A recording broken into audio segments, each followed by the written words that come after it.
লোকসভা নির্বাচনের রণকৌশল তৈরি করতে করিমগঞ্জের তৃণমূল কংগ্রেসের সভা। নমস্কার, নিউজ প্রাইম 7 এর এই মুহূর্তের সংবাদের সাথে রয়েছি আমি প্রিয়া। আসন্ন লোকসভা নির্বাচনে নিজেদের মাঠ পাকাপোক্ত করতে ব্যস্ত দেশের প্রতিটি রাজনৈতিক দল। শাসক দল বিজেপিকে উৎখাত করতে ইতিমধ্যে দেশের বেশ কয়েকটি রাজনৈতিক দল নিয়ে গঠন করা হয়েছে ইন্ডিয়া জোট।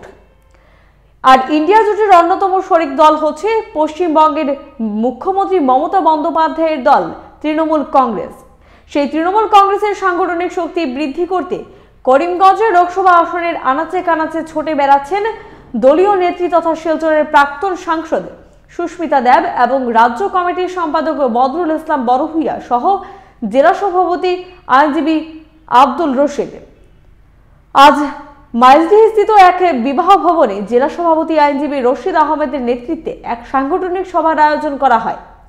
এদিনের সভায় জেলা সভাপতি সহ দলীয় নেত্রী সুস্মিতা দেব এবং বদরুল ইসলামের উপস্থিতিতে সভায় উপস্থিত জেলা 7টি ব্লকের প্রায় শতাধিক কর্মীদের মতামত নিয়ে নতুন করে একটি পূর্ণাঙ্গ জেলা কমিটি গঠন করা হয়েছে বলে জানা গেছে।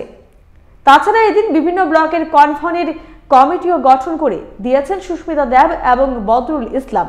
পরে সভা শেষে তৃণমূল কংগ্রেসের নেত্রী সুস্মিতা দেব সাংবাদিকদের মুখোমুখি হয়ে আগামী লোকসভা নির্বাচনকে সামনে রেখে তার দল কিভাবে কাজ চালিয়ে যাচ্ছে সেটা জানানোর পাশাপাশি নিজের প্রতিক্রিয়া ব্যক্ত করলেন।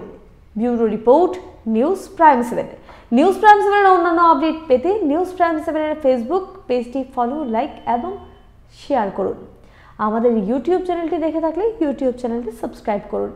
আমাদের উপস্থাপনা নিয়ে কোনো মতামত থাকলে কমেন্টে অবশ্যই জানান। ধন্যবাদ। এবং আমি অত্যন্ত খুশি যে দুইজন ইলেক্টেড ওয়ার্ড মেম্বার আর একজন GP president, sitting GP president আজকে তৃণমূল কংগ্রেসে যোগদান করেছেন এবং এটাও ওনারা রাজি হয়েছেন যে ওনারা তৃণমূল কংগ্রেসের সংগঠনকে শক্তিশালী করার জন্য আমাদের সঙ্গে কাজ করবেন। তো আমি তো মনে করি এত কম সময়ে এত ভালো রেসপন্স পেয়েছি, এটা আমি অত্যন্ত খুশি এবং আমি আশা করছি যে আমাদের সংগঠনটা আরও শক্তিশালী হবে। সামনের লোকসভা নির্বাচন, করিমগঞ্জ আসন নিয়ে আপনাদের কীরকম চিন্তাধারা রয়েছে?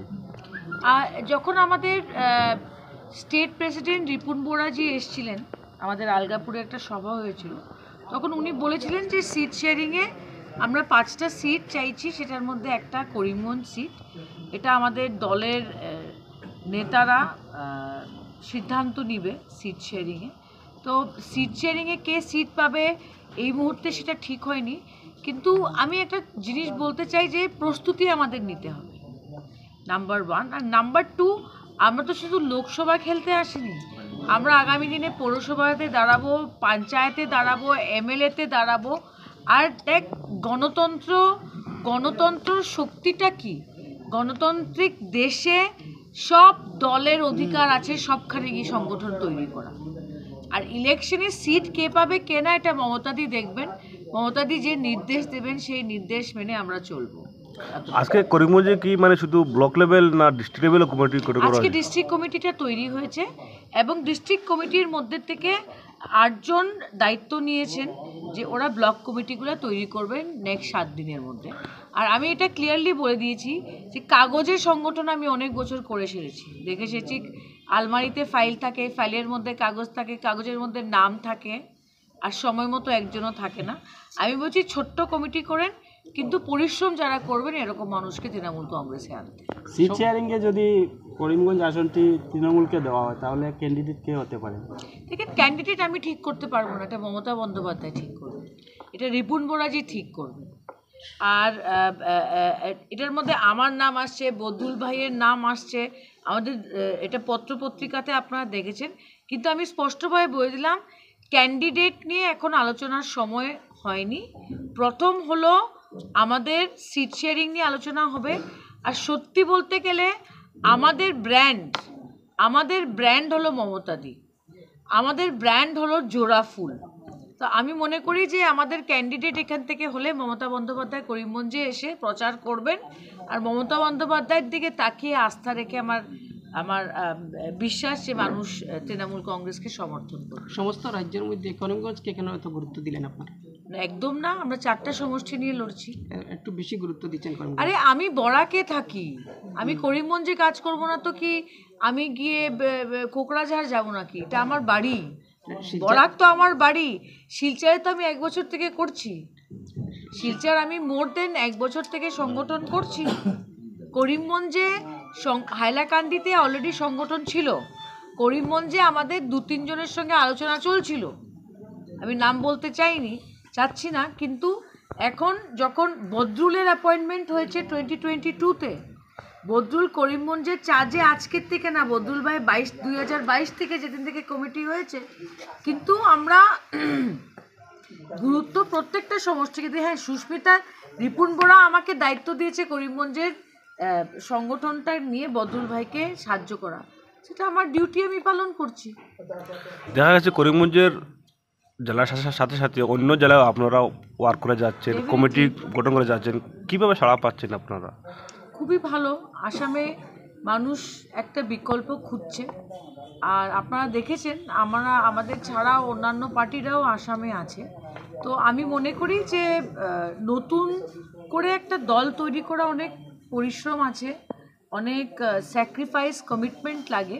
কিন্তু যেদিন আমি কংগ্রেস ছেড়ে তৃণমূল কংগ্রেস গেছি, সেটা বুঝেই গেছি যে নতুন দল করা এত সোজা না, কিন্তু আমার বিশ্বাস যে তৃণমূল কংগ্রেস উঠে আসবে আসামে। লোকসভা ইলেকশনে দেখা যায় মানে নিজ দলের মধ্যে ল্যাং মারামারি, যেটা আমরা বরাক বলিতে খুব বেশি, সেই বিষয়ে গিয়ে দলের মধ্যে মানে ল্যাং মারামারি যাকে মানে দলের মধ্যে, সেই কি আপনাদের তৃণমূল কংগ্রেসের মধ্যে আছে কি? আপনি কিছু? আমরা তো পাওয়ারেই আসেনি, আমরা কি নিয়ে ঝগড়া করবো, প্রথম কথা।